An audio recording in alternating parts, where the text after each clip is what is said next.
Shalom saudara, selamat sore. Apa kabar semua? Luar biasa, masuk tahun 2026 di bulan Februari sekarang ya. Oh, kirain kamu kasih kode. Ya, kita mau berbicara sedikit tentang kasih mula-mula saudara. Tapi saya mau menegaskan bahwa kita berbicara tentang revival atau kebangunan rohani. Kita sudah bahas beberapa waktu ini saudara. Dan sekarang kita akan bicara tentang kasih mula-mula. Saudara, kasih mula-mula ini adalah bagian dari terjadinya revival saudara ya. Seperti kemarin beberapa waktu kalau saudara sudah mendengar tentang revival, saya akan berbicara sedikit tentang revival, mengingatkan saudara kembali ya. Apa sih revival itu? Ada malin. Revival ini secara sederhana adalah suatu gerakan spiritual yang kuat dan mendalam di mana orang-orang mengalami pertobatan, ya, orang-orang mengalami pembaruan iman, dan orang mengalami penghidupan kembali rohaninya ya. Jadi revival itu bicara tentang pertama pertobatan, katakan pertobatan. Kurang keras, pertobatan. Nah, pertobatan. Yang kedua adalah pembaharuan iman. Katakan pembaharuan iman. Yang ketiga adalah penghidupan kembali rohani. Ya, saudara ya. Kalau bicara tentang pertobatan, maka saya akan ingatkan saudara, pertobatan itu atau pertobatan yang sejati adalah Anda merubah cara berpikir. Ya, sudah pernah, masih ingatkan saudara ya? Bertobat itu merubah cara berpikir. Bertobat itu bukan merubah kebiasaan. Bertobat merubah cara berpikir. Kenapa harus merubah cara berpikir? Kalau pertobatan kita cuma merubah kebiasaan, maka suatu saat kalau kita mendapatkan kesempatan berbuat dosa lagi, kita pasti berbuat dosa. Kenapa? Karena Anda cuma merubah kebiasaan. Bertobat itu merubah cara berpikir. Bilang kiri kanan, bertobat merubah cara berpikir. Bertobat itu merubah cara berpikir. Dan kemudian kita juga melihat bahwa kebangunan rohani adalah pembaharuan iman.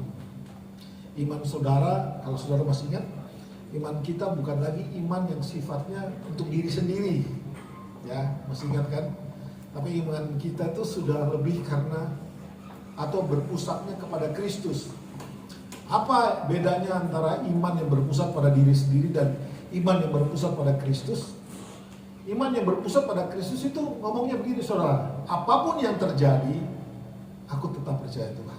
Apapun yang terjadi, Tuhan itu baik. Itu iman yang berpusat pada Kristus.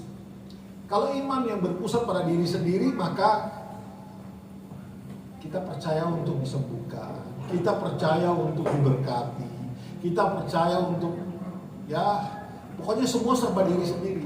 Salah nggak? Nggak salah sih. Tetapi kalau iman saudara hanya pada diri sendiri untuk kebutuhan diri sendiri, maka kita ini golongannya masih anak-anak saudara. Ya. Cuma anak-anak yang maunya diperhatikan. Cuma anak, terima kasih ya untuk airnya. Cuma anak-anak yang selalu minta diperhatikan. Cuma anak-anak yang kalau tidak dituruti maunya marah. Itu anak-anak susah. Dan kalau iman kita adalah iman yang bersifat pada diri sendiri, berpusat pada diri sendiri, maka kita ini masih anak-anak. Lah kalau masih anak-anak, mana bisa Anda mengerjakan pekerjaan yang Tuhan mau kita kerjakan, saudara? Masih ingat kan pada saat Yesus mau naik ke surga, dia kasih amanat agung kan buat kita, buat murid-murid yang ada, bahwa pergi jadikanlah semua bangsa muridku, baptis mereka, ajarkan mereka firman Tuhan. Kalau kita masih anak-anak, nggak bisa saudara. Mana ada anak-anak yang bisa disuruh-suruh kayak begitu? BK disuruh pergi pasar bisa nggak? Bisa sih, sampai depan balik lagi. Mau beli apa? Ini bingung sendiri dia. Nggak bisa anak-anak saudara.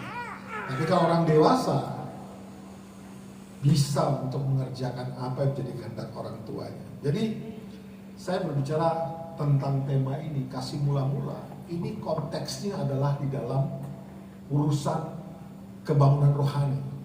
Konteksnya adalah tentang bagaimana kita mengalami, oh ya makasih ya, tapi kayaknya perlu meja. Nggak apa-apa kamu udah presiden, thank you ya Ren.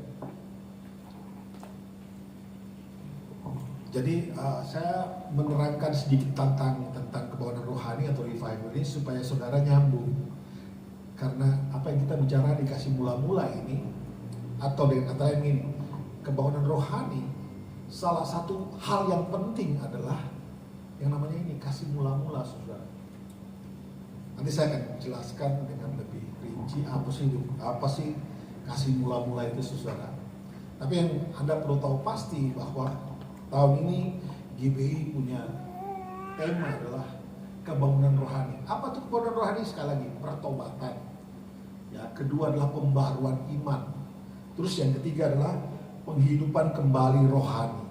Ya, kalau kita bicara tentang kebangunan rohani atau revival, maka bicara tentang itu. Nah, saya akan langsung saja tentang kasih mula-mula saudara ya. Katakan kasih mula-mula. Baik, kita langsung ke yang pertama, slide pertama ya. Kita akan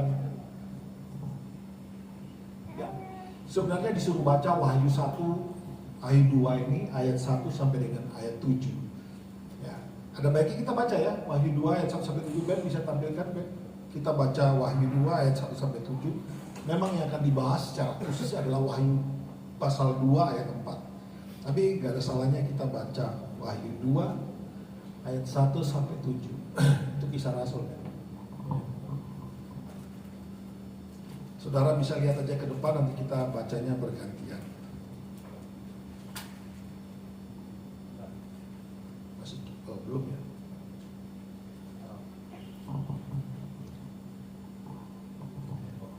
Masih kisah.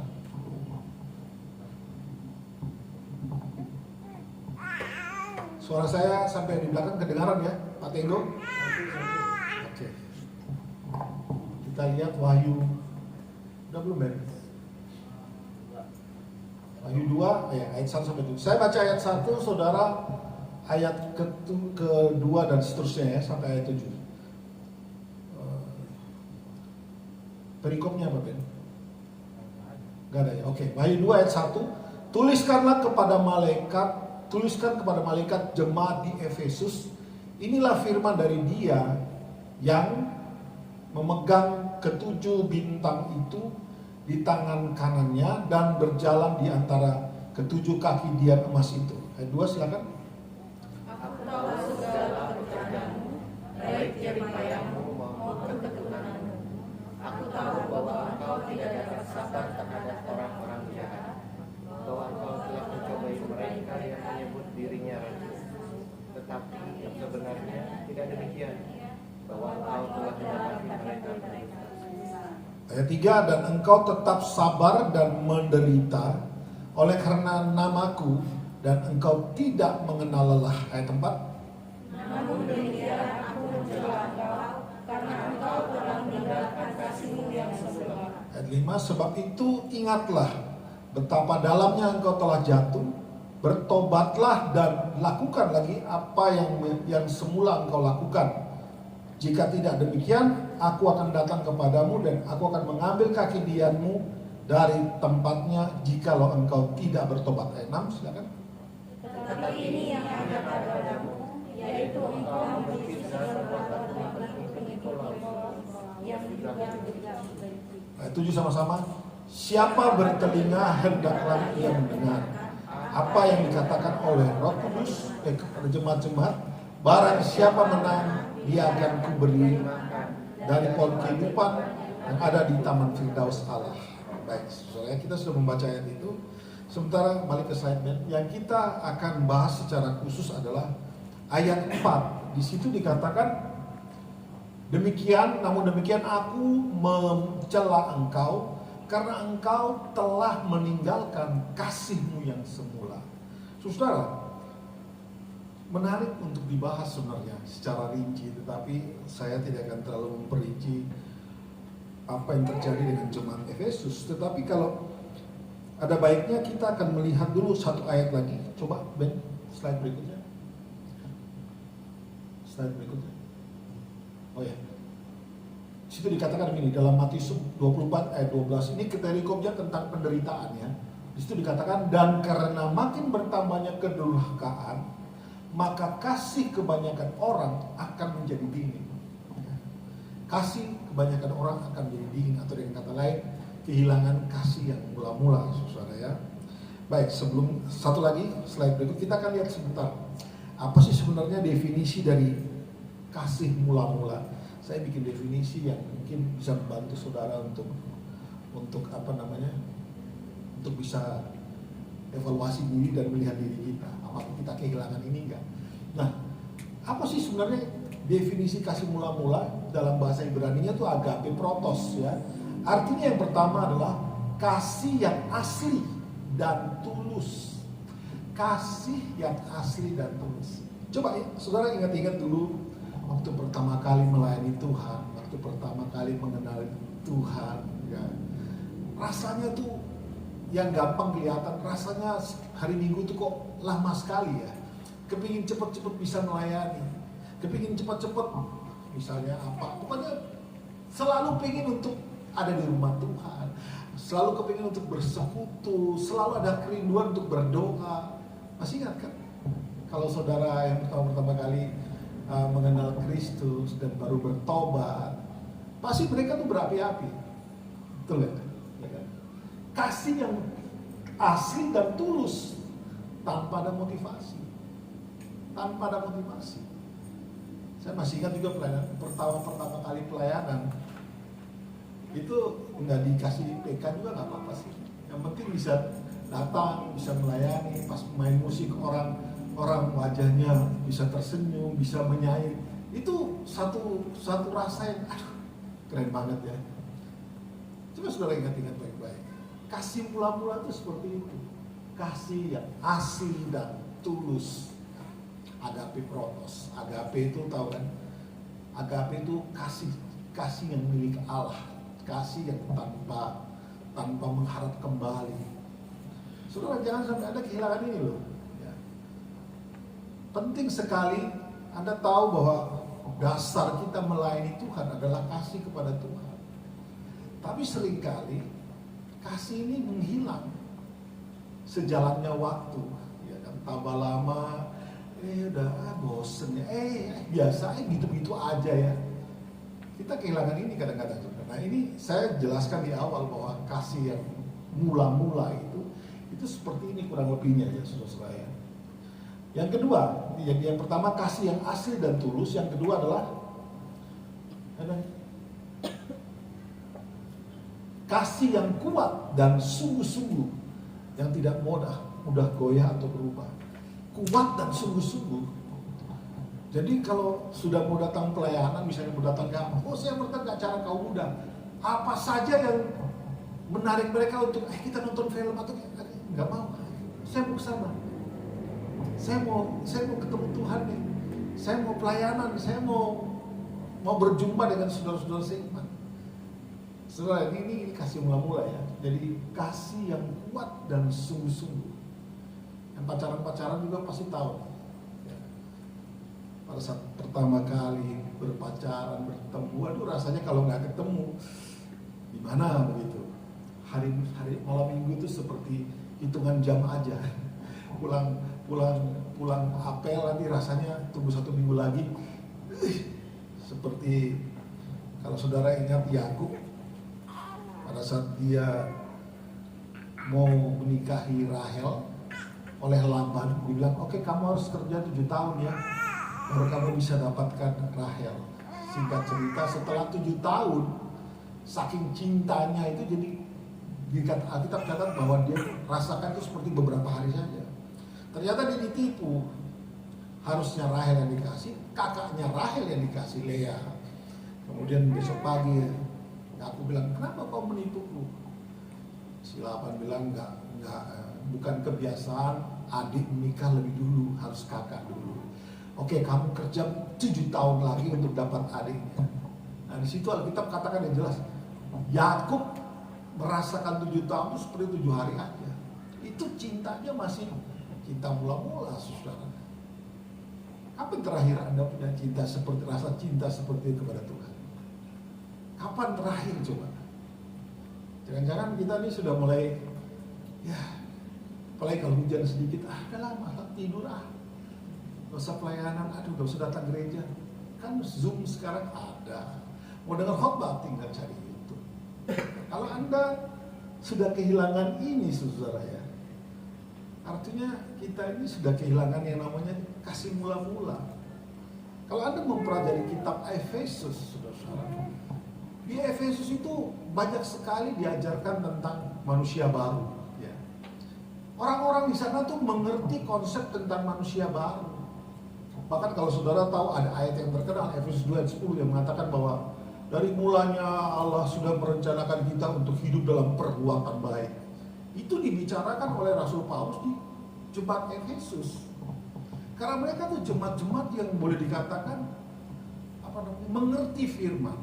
Mereka tahu dengan sungguh-sungguh.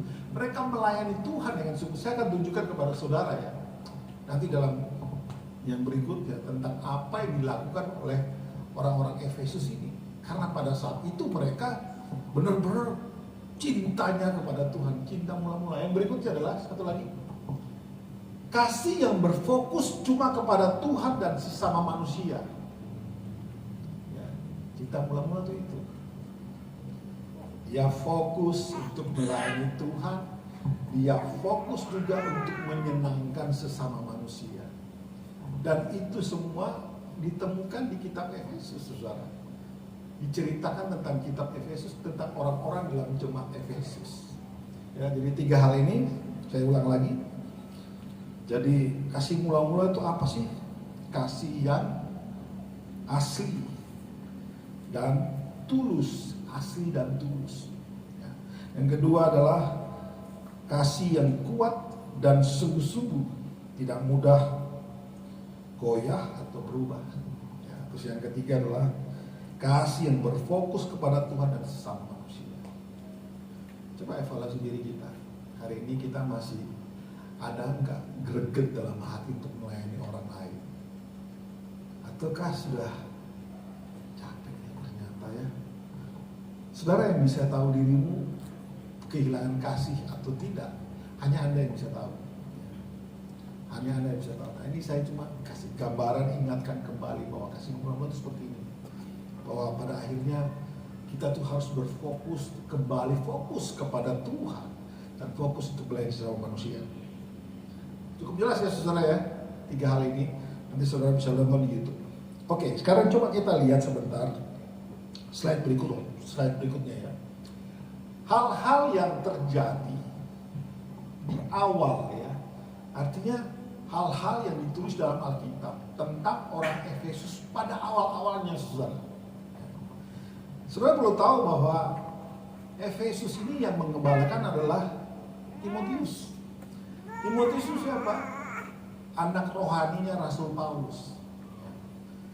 Anak rohaninya Rasul Paulus. Disitulah kita belajar banyak tentang, kalau sudah mau tahu Timotius apa dikerjakannya, nanti bisa dibaca di Timotius ya saudara. Coba kita akan lihat hal-hal awal yang menunjukkan bahwa orang-orang Efesus ini benar-benar punya kasih kepada Tuhan. Yang pertama, di dalam Kisah 18, 19-21, nanti saudara bisa baca di rumah aja ya. Di sini ceritanya Rasul Paulus pertama kali datang ke kota Efesus. Dia disambut dengan antusias. Jadi orang-orang itu seperti merindukan apa yang diajarkan oleh Rasul Paulus. Dan Rasul Paulus tinggal di kota Efesus 2 tahun, saudara, kurang lebih ya. Hal pertama yang ditunjukkan oleh orang-orang Efesus adalah antusias akan kebenaran. Coba cek hatimu. Coba cek hati Anda hari ini. Apakah Anda ini antusias dan rindu kepada kebenaran atau tidak? Kalau itu sudah berkurang, artinya kita perlu kembali kepada cinta yang itu. Mereka begitu antusias pada saat Rasul Paulus datang, saudara. Dan mereka mengikutinya, mendengarkannya. Apa sih disampaikan Rasul Paulus? Dia tidak bicara tentang gosip ya. Dia tidak bicara tentang hal yang tidak penting. Dia bicara hal-hal tentang kebenaran firman Tuhan. Dan orang Efesus di awal-awal itu antusias. Nanti saudara cek. Yang kedua, apa yang dilakukan oleh orang Efesus di awal-awal? Saya mencatatnya dari dalam kisah 29. Sorry, itu mestinya kisah 19 ayat 1 sampai 7. Orang-orang itu setelah mendengarkan apa yang disampaikan oleh Rasul Paulus, mereka meninggalkan agama dan kebiasaan-kebiasaan lama. Pada saat itu di jemaat Efesus ini bukan cuma orang Yahudi yang ada ya. Ada orang Yunani, orang-orang yang di luar orang Yahudi itu banyak yang hadir, saudara. Nah, setelah begitu antusiasnya akan kebenaran yang disampaikan oleh Rasul Paulus, mereka itu rela meninggalkan agama-agama yang lama. Orang Yahudi itu, jangan saudara pikir mereka percaya Yesus ya. Hari ini justru orang-orang Yahudi yang tidak percaya Kristus itu jauh lebih banyak. Jadi mereka hanya melihat Yesus sebagai saudara mereka, bukan Tuhan, saudara. Dan orang-orang yang ada pada saat itu, mereka meninggalkan agama. Apa sih ditinggalkan? Ya Yudaisme, pengajaran-pengajaran yang tidak mempercayai Yesus itu Tuhan, itu ditinggalkan, saudara. Karena kayak tadi ada kasih mula-mula. Bahkan dikatakan mereka meninggalkan kebiasaan-kebiasaan lama. Bicara tentang apa sih? Kelakuan-kelakuan yang tidak sesuai firman itu ditinggalkan. Saudara, harus jadi catatan penting nih. Kalau saat hari ini Anda berbuat dosa dan Anda merasa biasa-biasa aja, hati-hati, saudara. Pertama, Anda sudah menganut hyper grace. Ya, saya mau kasih tahu ya. Kalau hari ini kita berbuat dosa dan kita nyaman, biasa aja. Kemungkinan pertama Anda menganut hyper grace. Tahu hyper grace kan ya, saudara? Saya sederhanakan. Hyper grace itu melihat Tuhan Yesus sebagai menempatkan Yesus sebagai dalam dua hal. Yang pertama, orang-orang hyper grace itu melihat Yesus sebagai juru selamat saja, tanpa melihat Yesus sebagai Tuhan. Artinya mereka mau selamatnya doang, tapi nggak mau taat kepada Kristus. Itu orang-orang hyper grace, saudara. Mereka mau selamat, mau berkatnya, mau hal-hal yang baik, tapi taat kepada Tuhan nggak mau. Itu hyper grace. Hari ini Anda terjebak di situ, cepat bertobat, saudara. Yang pertama itu kemungkinan Anda menganut hyper grace. Saudara dengar baik-baik, kalau Anda tersesat di dalam pengajaran, Anda kelihatannya beribadah, tapi Anda itu sedang berjalan perlahan-lahan masuk dalam jurang. Jadi tugas saya mengingatkan, jangan sampai kita nyaman dengan dosa. Dosa jangan dibuat nyaman, saudara. Kalau kita ada dosa hari ini, cepat minta ampun. 1 Yohanes 1:9 mengatakan, Dia setia dan adil akan mengampuni dan menguduskan kita kalau kita minta ampun, saudara. Kalau orang hyper grace enggak. Makanya tadi saya bilang, kalau sampai ada hari ini berbuat dosa Anda nyaman, tidak merasa tertuduh, ya kemungkinan itu hyper grace. Yang kedua adalah Anda sudah kehilangan yang namanya kasih mula-mula. Ya. Engkau terbiasa dengan dosa, Anda sudah nyaman di situ. Kebiasaan lama yang tadi sudah ditinggalkan, kita kembali lagi terperangkap dalam kebiasaan lama. Itu menunjukkan bahwa kasih mula-mula sudah hilang, saudara. Atau sudah mulai kendor. Bukan, Redo masih hot nggak sama kamu dari seperti awal? Masih cinta nggak? Apa? Alhamdulillah. Ngawur aja satu. Nathan sama Joyce. Nathan masih itu nggak, Joyce? Hot seperti dulu? Atau udah mulai berkurang nih? Yang bisa jawab ya Joyce sendiri. Saya nggak akan meminta jawaban yang pasti apa, tapi kita bisa tahu, saudara, bahwa sesuatu yang tulus, yang antusias itu berkurang atau tidak, itu kita sendiri yang tahu. Wah, sekarang kok kalau nggak gereja ya biasa aja sih. Dulu gimana gitu, telat dikit aja, jangan mau telat ya, harus datang on time. Lain, saudara. Karena memang ya kasihnya gak hilang, saudara. Saya tekankan sekali lagi, saudara, Anda apapun yang Anda lakukan kepada Tuhan, fundamentalnya atau dasarnya adalah kasih kepada Kristus. Dan ini jangan hilang. Anda boleh kehilangan segala sesuatu, tapi jangan pernah kehilangan kasih kepada Tuhan. Ya saudara ya. Ada banyak contoh dalam Alkitab tentang kasih mula-mula ini, tapi saya tidak akan fokus kemana-mana. Saya akan fokus kepada apa yang disampaikan di Wahyu, karena Wahyu menjelaskan bahwa orang-orang Efesus itu kehilangan kasih yang mula-mula. Padahal di dalam kisah Efesus inilah dibicarakan tentang manusia baru itu seperti apa. Rasul Paulus mengatakan manusia baru itu di kitab Efesus, tidak ada di kitab-kitab lain, di kitab Efesus. Artinya mereka itu mengerti tentang konsep manusia baru, konsep tentang Tuhan. Di dalam Efesus juga diatur hubungan suami dan istri, itu di Efesus. Jadi mereka benar-benar belajar tentang hal-hal tentang Tuhan.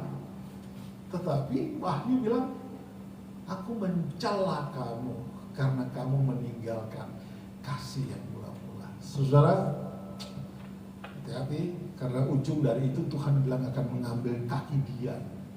Kaki Dian itu bicara tentang apa? Tentang Roh Kudus. Kalau itu diambil dari dalam kita tahu bahwa dalam Yohanes mengatakan bahwa Roh Kudus ini punya tugas menginsafkan kita akan dosa, menyadarkan kita dari dosa. Nah, kalau Roh Kudus yang tugasnya menyadarkan saudara terhadap dosa diambil, bayangkan kita akan terhilang untuk selama-lamanya. Dan ada indikasi-indikasi ke sana, yaitu kehilangan kasih mula-mula yang tadi saya sudah sebutkan di awal sana, saudara. Yang ketiga, hal yang nampak di awal tentang jemaat Efesus adalah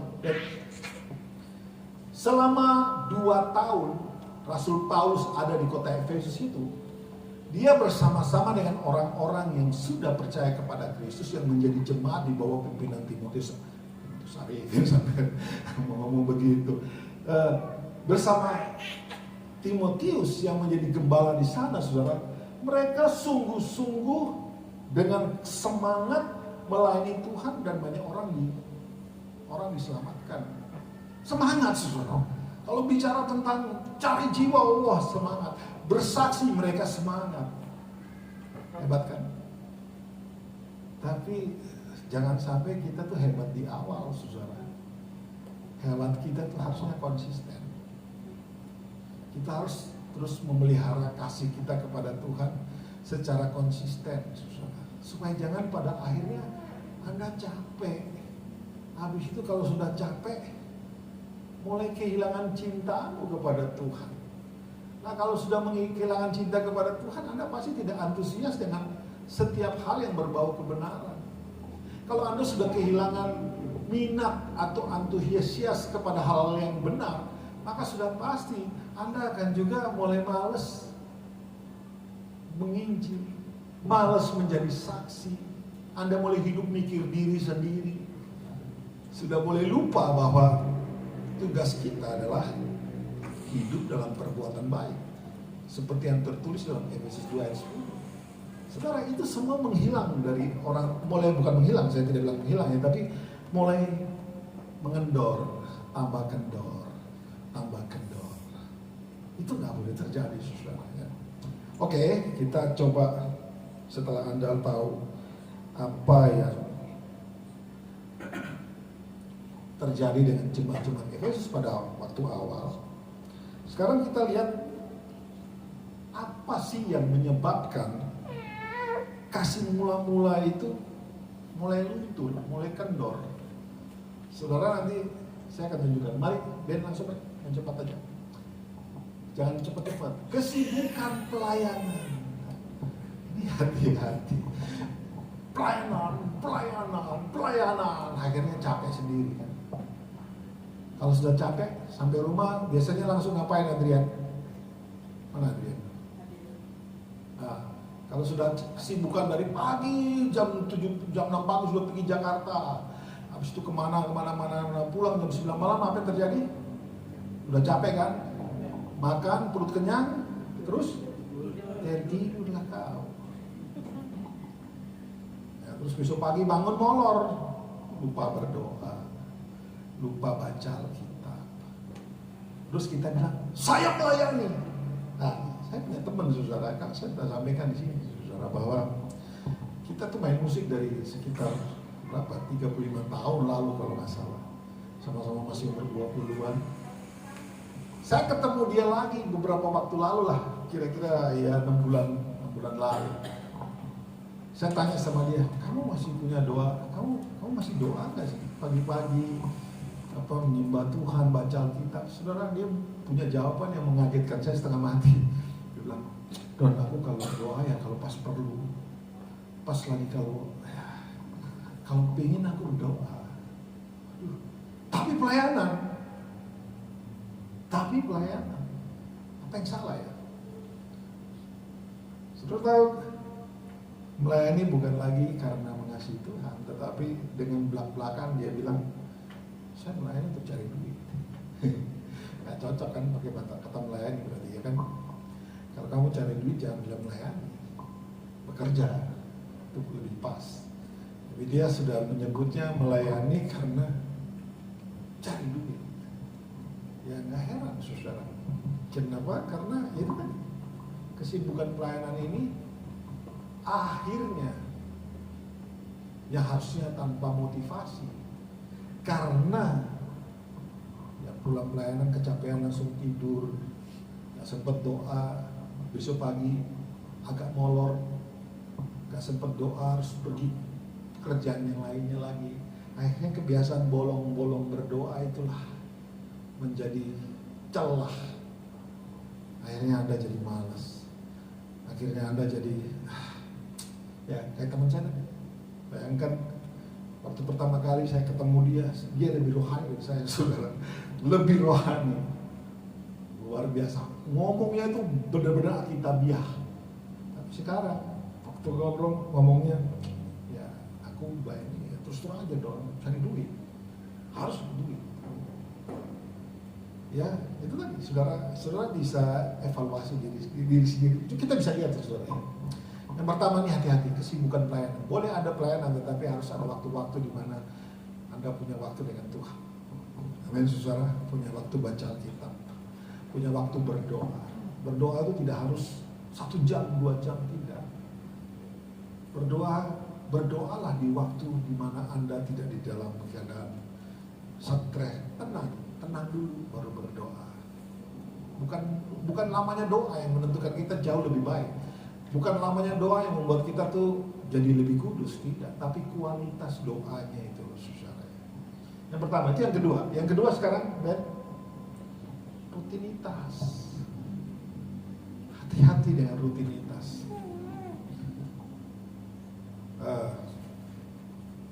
Busy, bahasa Inggris kan. Busy itu artinya sibuk ya. Tapi ada singkatannya saudara. B itu being. U itu under, S itu Satan, Y itu yoke, being under Satan yoke, di bawah tekanan, di bawah jajahan iblis. Anda sibuk, tapi kalau sibukmu tidak bisa Anda atasi, maka sebenarnya engkau sudah di bawah penindasan iblis. Ya saudara ya. Saya tidak bilang Anda malas. Saya tidak bilang Anda. Kita lihat hal-hal yang sederhana saja. Karena rutinitas ini adalah salah satu hal yang akan menjebak Anda sehingga engkau kehilangan kasih Tuhan. Ingat kata-kata itu aja, busy. Lagi ngapain? Aku sibuk. Woi, I am busy. Saya kasih tahu, busy itu being under Satan yoke, di bawah tindasan. Pekerjaan itu bisa mempermuliakan nama Tuhan. Ya kalau Anda ada hati-hati, pekerjaan itu akan membuat engkau ada di bawah, dicekik iblis. Akhirnya apa terjadi? Anda kehilangan kasih Tuhan. Pasti, saudara. Pasti. Ya. Dan yang tahu itu siapa? Dirimu sendiri. Saya cuma bisa melihat dari jauh. Oh, ini bahaya ini. Martin, kerja boleh, Tapi jangan sampai waktu membaca Alkitab itu hilang. Saya kemarin, oke. Tapi jangan saya kemarin sampai lupa baca Alkitab. Amin Iren. Gustar, sayang Kristal, harus anakmu. Tapi jangan sampai sayang dia akhirnya kamu gak punya waktu untuk berdoa. Yesus bilang, tidak sanggupkah kamu berjaga-jaga 1 jam saja? Itu tidak berbicara tentang kuantitas waktu. Yesus sudah ngomong gini, lu kan ada 24 jam sehari, masa sih gak bisa kasih gua sejam? Itu berapa persennya daripada 24 jam? Tuhan tidak minta banyak saudara, dia minta paling tidak dalam 1 hari Anda tuh punya waktu lipat kakimu di hadapan Tuhan, berdoa dan baca firman. Saudara, jangan sampai rutinitas kita, kesibukan pelayanan kita justru membuat engkau jauh dari Tuhan. Ya, itu akan membuat kita jauh dari Tuhan kalau Anda ada hati-hati, saudara. Oh, tuntutan hidup saya harus bekerja, ya betul. Tidak ada yang melarang saudara tidak bekerja. Bahkan di 1 Tesalonika 1 ayat 10 kalau tidak salah mengatakan begini, jangan makan kalau tidak bekerja. Itu Alkitab yang suruh, saudara. Artinya kita harus bekerja. Tapi kalau Anda tidak bisa kontrol waktumu bekerja, akhirnya waktu Anda harus duduk diam, Anda harus baca Alkitab, Anda harus rest.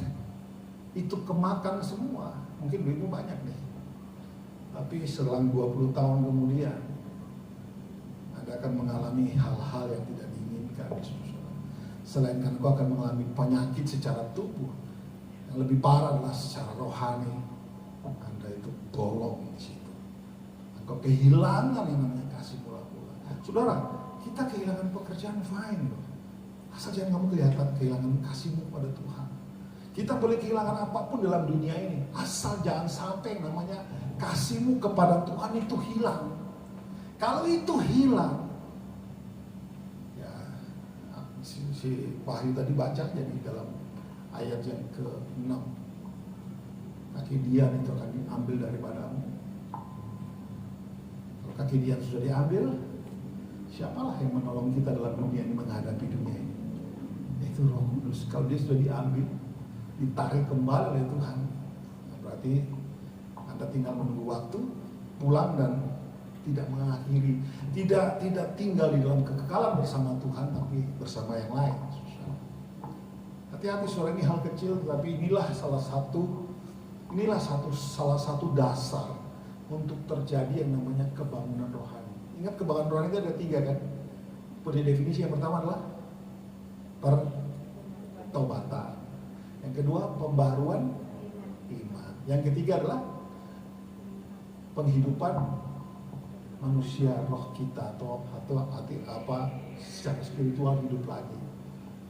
Saudara, kalau ini tidak ada, hilang oleh karena Anda terjebak di dalam hal ini, maka dipastikan you are wasting time.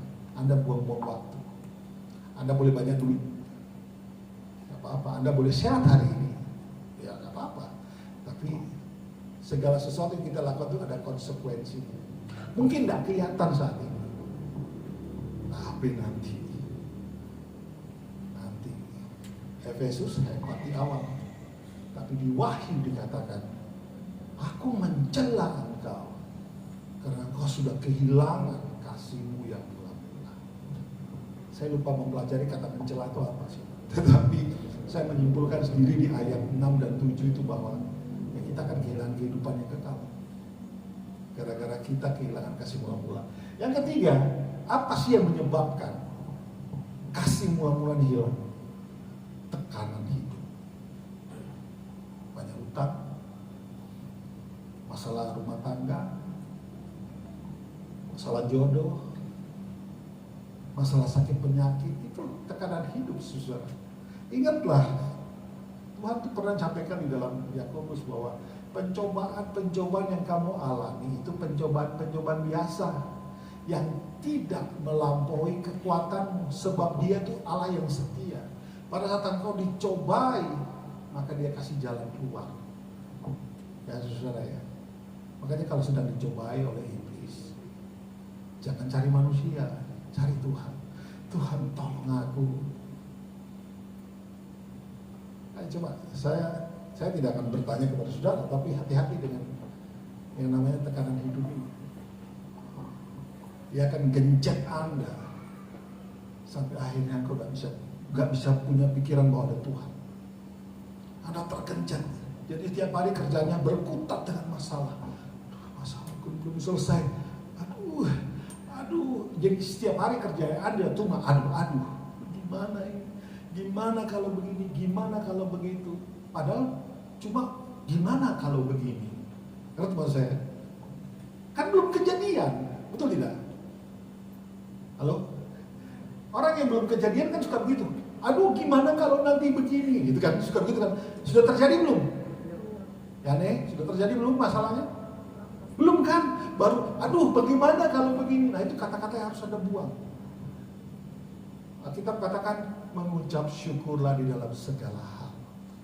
Apapun yang terjadi, belajar terima kasih Tuhan, aku memang dalam masalah, tetapi aku percaya Engkau tidak meninggalkanku. Hati-hati saudara, ini tekanan hidup ini hal yang boleh kita hidup dalam dunia ini, ya, dunia tambah susah, ya kan? Ada yang bilang dunia tambah baik?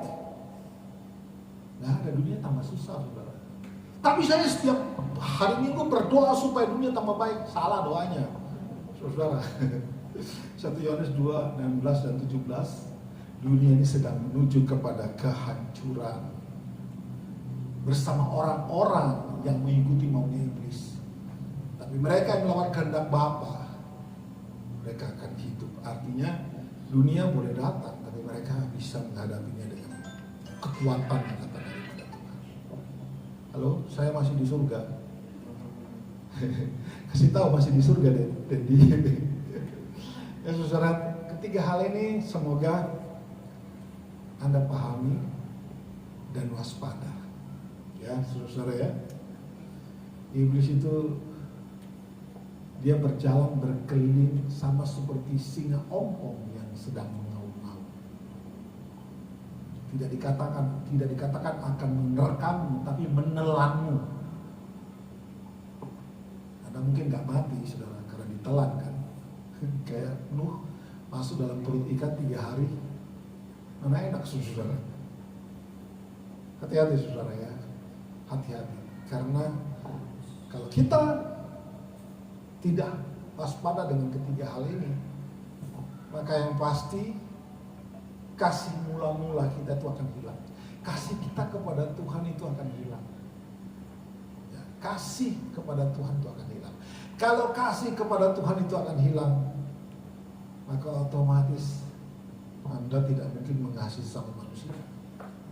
Karena hukum utama dan yang terutama adalah kasihlah sesama manusia seperti engkau mengasihi dirimu sendiri. Betul kan? Kasihlah Allah dengan segenap hati, kemudian kasihlah sesama manusia. Kalau Anda kehilangan kasih kepada Tuhan, sudah pasti Anda kehilangan kasih kepada sesama manusia. Sudah pasti. Tidak perlu, tidak kelihatan saudara ya. Sudah pasti itu. Karena itu memang, kalau kita mengasihi Tuhan dengan sungguh-sungguh, maka sebenarnya nampak dalam sikap kita terhadap sesama manusia, saudara. Kalau kita mengasihi Tuhan, maka kita tuh care dengan satu dengan yang lain, memperhatikan satu dengan yang lain. Kalau Anda sudah kehilangan kasih kepada Tuhan, ya sudah pasti engkau juga kehilangan perhatian dan care kepada orang lain, saudara ya. Sampai di situ Anda cukup mengerti? Anda cukup mengerti ya, saudara ya. Jadi firman Tuhan malam hari ini mengingatkan kita semua bahwa kita perlu hidup seperti, mundur ke slide. Terus. Kehidupan orang-orang kasih mula-mula. Bukan, lagi balik. Tentang orang-orang Efesus dari dalam. Saudara, ketiga hal ini jangan sampai hilang daripada saudara. Jadi antusias kepada kebenaran, ya, Anda harus lebih semangat untuk mencari hal-hal yang benar gitu loh kira-kira. Ya. Kalau Anda sudah tidak semangat cari hal-hal yang benar, tidak semangat baca Alkitab, sudah nggak semangat berdoa, sudah tidak antusias mendengarkan firman, ya artinya satu, kasihmu kepada Tuhan mulai hilang. Yang kedua, ini orang-orang Efesus ini, mereka meninggalkan hal-hal yang tidak disukai Tuhan, katakan begitu. Kalau Anda, ini indikasinya, kalau Anda hari ini melakukan hal-hal yang tidak Tuhan suka, yang Tuhan tidak sukai, dan Anda biasa-biasa saja di sana, itu cuma menunjukkan satu hal, engkau sudah kehilangan kasihmu kepada Tuhan. Lah sudah tahu dosa dilakukan terus Anda nyaman, itu hati-hati itu saudara. Kan saya suka sampaikan dulu begini, coba ingat-ingat 5 tahun lalu dosamu dibandingkan hari ini, pasti kan berbeda kan? Betul tidak? Dosa 5 tahun dengan sekarang, apalagi 10 tahun lalu dengan sekarang, ya sudah, yang dulu-dulu yang kita kalau ingat dosa-dosa kita yang dulu, kita pasti ketawa sendiri, ampun, kenapa aku dulu kayak gini ya? Itu karena saudara mengalami pembaruan kerohanian, mengalami kebaikan rohani. Dan kalau hari ini Anda terjebak lagi di suatu hal yang tidak benar, dan engkau nyaman di situ, ya, tadi saya sudah sampaikan cuma 2 hal, artinya Anda cuma mau terima selamatnya daripada Tuhan, tapi tidak mau ikut aturan Tuhan. Yang kedua adalah Anda sedang kehilangan kasih kepada Tuhan. Kita pernah berkata begini kan dalam 1 Yohanes itu gitu. Dia ngomongnya gini, if you love me, you will do my word. Kalau kamu mengasihi aku, maka kamu akan menuruti segala perintahku. Betul kan? Dengan kata lain, kalau saya balik, kamu tidak akan menuruti perintahku kalau kamu tidak mengasihiku. Sederhana kan? Anda bilang mengasihi Tuhan hari ini, maka Anda akan mengikuti apa yang Tuhan mau. Kalau engkau sudah kehilangan kasih Tuhan, otomatis engkau pasti tidak suka melakukan firman Tuhan. Yang berikutnya adalah kesungguhan Anda mulai kendor. Jangan sampai kendor. Fokus kita adalah menyenangkan hati Tuhan dan melakukan apa yang Tuhan mau, yaitu pergi jadikan semua bangsa muridku. Tapi saya nggak pandai khotbah. Tidak ada yang suruh kamu khotbah. Tapi engkau hidup seperti Kristus telah hidup. Itu kesaksian yang luar biasa. Action speak louder than words. Tindakan itu berbicara lebih keras daripada kata-kata. Mari saudara, kembali cek. Ini barometernya. Ini indikasinya. Kalau Anda ada di sini berarti Anda ini adalah orang-orang yang tidak kehilangan kasih mula-mula. Anda ada di sini, Anda sangat antusias dengan kebenaran. Anda senang meninggalkan hal-hal yang tidak menyenangkan hati Tuhan. Engkau senang kepada hal-hal yang Tuhan sukai. Yang ketiga, Anda suka menjadi berkat buat orang lain. Engkau suka menjadi saksi buat orang lain. Engkau suka hidup dalam kebenaran dan membawa orang lain untuk menerima Kristus. Kalau Anda ada dalam sini, itu artinya itu yang Tuhan mau. Kasih Tuhan, kasih mula-mula yang daripada Tuhan yang dulu Anda punya, itu ada, itu tetap. Ini harus kita pelihara, saudara. Ya. Next band dengan cepat yang terakhir tadi.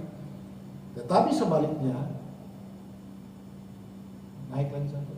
Sebaliknya, kalau hal-hal ini yang Anda fokus, ya, pelayanan fine ya, tapi kalau kesibukan bahaya. Terlalu sibuk itu bahaya. Rutinitas dunia apapun rutinitas Anda hari ini, hati-hati. Jangan Anda terjebak di dalam kata busy tadi. Being under Satan yoke. Terjebak di dalam tipuan iblis. Terlihat engkau melakukan hal yang benar, tapi Anda sedang keluar dari jalur kebenaran. Ya. Kalau Anda tidak mengerti ini bahaya, saudara. Karena engkau itu sedang berjalan pelan-pelan menuju jurang. Kalau orang melakukan dosa, jelas-jelas dia lari langsung masuk ke dalam jurang. Tapi kalau kita setengah mengerti tentang kebenaran, setengah mengerti maksud saya, taunya cuma separuh-separuh, Anda tuh sedang jalan pelan-pelan untuk masuk di dalam jurang itu. Hati-hati saudara ya. Tekanan hidup. Kita hidup dalam dunia yang penuh dengan tekanan. Tapi Alkitab tidak mengatakan kamu akan tertekan, tidak. Tapi keberadaan kita yang mengatasi dunia ini. Amin saudara. Sekarang pertanyaan penting yang terakhir.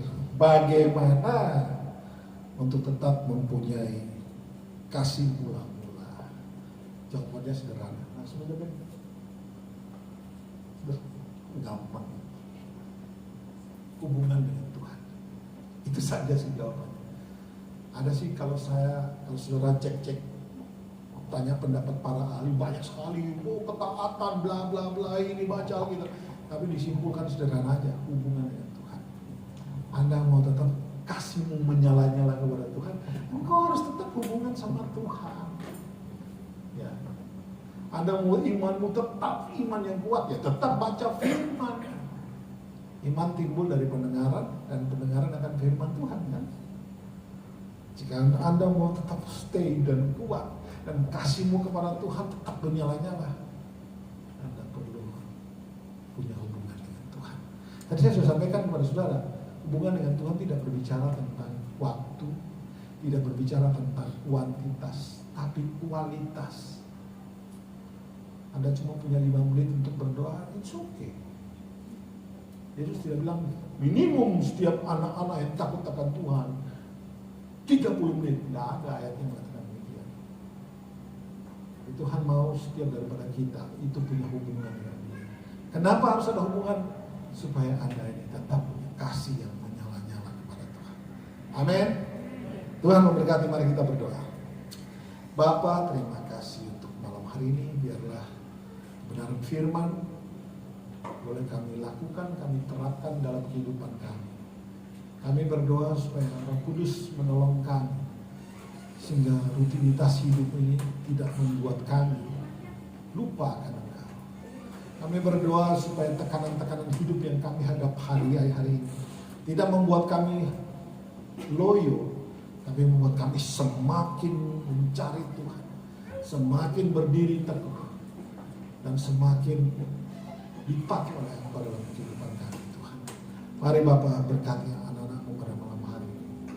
Kami berdoa supaya sekali lagi kami dikuatkan, sehingga pada akhirnya Engkau menemukan kami adalah orang-orang yang tidak kehilangan kasih mula-mula, tapi sebaliknya kami adalah orang-orang yang terus